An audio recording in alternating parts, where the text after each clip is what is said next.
And let me say that this has been bipartisan. Chairman Neal, a Social Security recipient himself, he lost his father, he lost his mother. His grandmother was then raising him, and he lost his grandmother. Tom Reed, the ranking member on Social Security Subcommittee, and Tom Rice, both lost parents and were raised on Social Security as well. Mr. Davis has put a bill in and had sponsored a bill for a number of years to eliminate the windfall elimination provision. But finally, President Biden said, we're going to repeal this in its entirety. And so it shows that there is an ability, a bridge to come together. And so many of these things, including caregiver opportunities, are bipartisanly sponsored within this bill and included as part of the bill. We've yet to have anyone endorse and support the bill, but that's a matter, I think, of voting and getting beyond what happens in this chamber and in discussions between here and the Senate, is that there's an awful lot of talk about helping veterans, but nobody actually votes one way or the other. There's an awful lot of talk about understanding what we have to do, but then nobody votes. The time for reckoning, and this is a point President Biden makes, Jan, all the time. And I know, Madam Speaker, you understand this as well. Our very democracy and our republic is at stake here, because is government in an entrepreneurial, capitalistic system like ours, where there has to be, by the nature of the system, risk that is taken?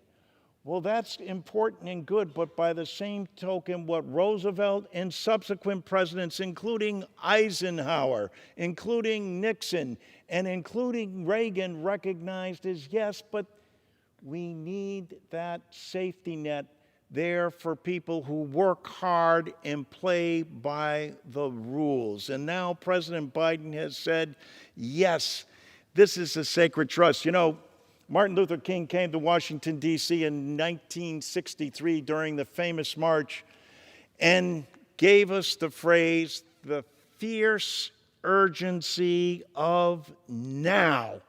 He was talking at the time about segregation and about the need for voting rights. But the fierce urgency of now applies to all of our citizens, Jan, that you have addressed in your remarks, who need this now, who are suffering, receiving below poverty level payments from their own government after they've paid in. And this at a time when we gave the nation's wealthiest 1% 83% of a tax cut. God bless them. But you know what? It hasn't trickled down to everybody else. And that's why we have the system that we do, to take care of. It's government's responsibility. And if a democracy is going to work, if we're not listening to what, as all the polls say, and we've accompanied more than 6 different polls talking about where the American people are. This is not partisan. This is totally bipartisan in terms of people's understanding what their needs are, their belief in a system they know that has never failed for them. President Biden, Dr. Martin Luther King said, now is the time to make real the promise of democracy. Now is the time to make good on the promise of the federal government. That's what Joe Biden has said, and what he so eloquently has called a sacred trust. Now is the time for us. This is beyond urgent, though it is the fierce urgency of now. It is shameful that this body. The world looks in on this great nation, this great democracy that we have. It looks how we treat our people, how we treat our veterans, how we treat our children. The statistics that you rallied off about what's going on in this country and how they're depending on it, and then realizing that Congress hasn't done a thing in 50 years? This is not anything that can be done, and I repeat this again, by executive order or by adjudication from the Supreme Court. This is the responsibility of every man and woman in this chamber, of 535 of us overall. But it's our responsibility, and the time to vote is long overdue. I yield back to the lady. Well, thank you. Let me just close with this. You know, Congressman Larson, we're going to hear, oh, well, you know, too much money, we can't afford to increase the benefits. I think it's important to remind people, Social Security was born during the greatest depression that this country had ever seen. And it was from the understanding of the president of that time, President Roosevelt, who understood that we can't have poor houses for older Americans. That this country, if we can't afford to do that, then we can't call ourselves a real democracy, a country that really cares for people. At this point, we are the richest country in the world, the richest country ever on the planet. And now is the time when we need to do this. There is absolutely no excuse. You've said about the urgency of now. This is a moment of opportunity. And we should not make the mistake of overlooking it. And so we've got everything in place. We've got your bill. We've got a president. And it is time now to engage everyone in this country to say, yes, let's make improvements to one of the greatest things that ever happened in the United States, the greatest treasures that we have, and that is Social Security. Let's make it even better. And God bless you for leading the way on this. I am so proud to be helpful in any way that I can to be a partner with you. We can do this. We can do this. And I think Martin Luther King also coined a phrase as well.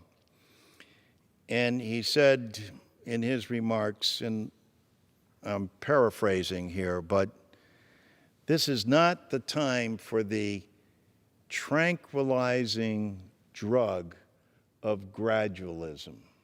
This is not the time, in the face of so much inequality and inequity. That's when problems happen in society, when the people see that their government has not lived up to its responsibility. As you noted, Jan, they pay into the system weekly, biweekly, or monthly. Our good colleague and friend John Lewis said, this is not only an important issue in terms of our people, this is a civil rights issue. And he said and believed that with every fiber in his being, because what he saw as the people that were discriminated against were the low-wage earners. And unfortunately, as you know and have spoken eloquently on, most of them are women, and specifically women of color. And so, to whether you had a job as a waitress or a seamstress, or whether you were one of those caregivers that everybody relies on, or whether because you had to go home to provide care for your family and you didn't pay into a system, or your wage level long before pay equity was far lower than your male counterpart, This is not a reason you should live out your remaining days in poverty. And for 5 million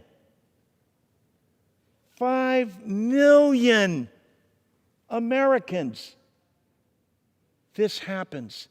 In a blink of an eye, we can do a tax cut. In a blink of an eye, we can pass a defense bill. And I support both.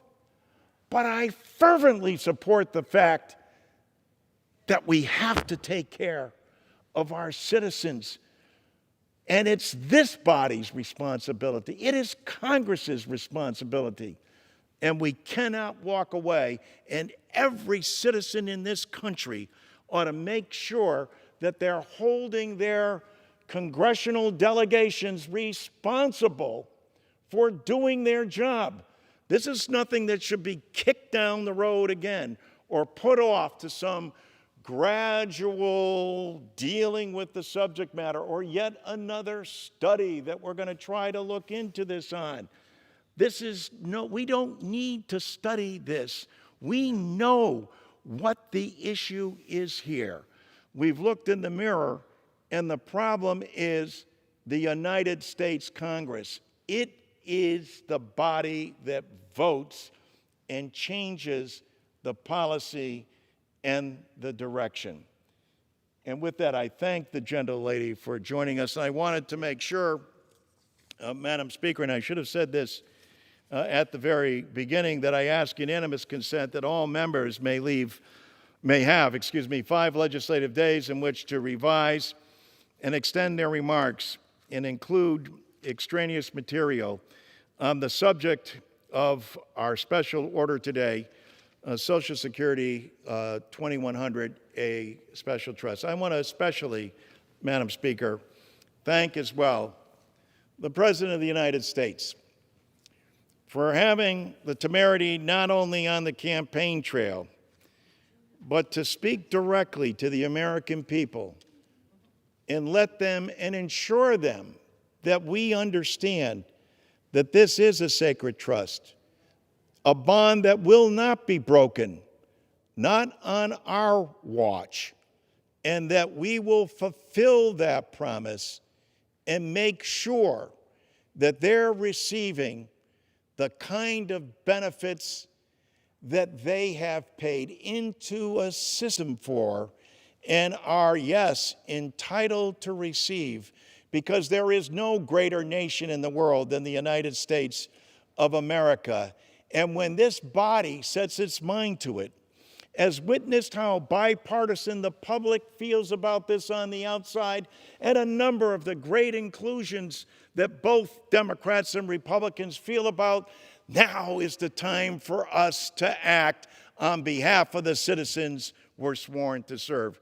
Thank you, Madam Speaker, and I yield back.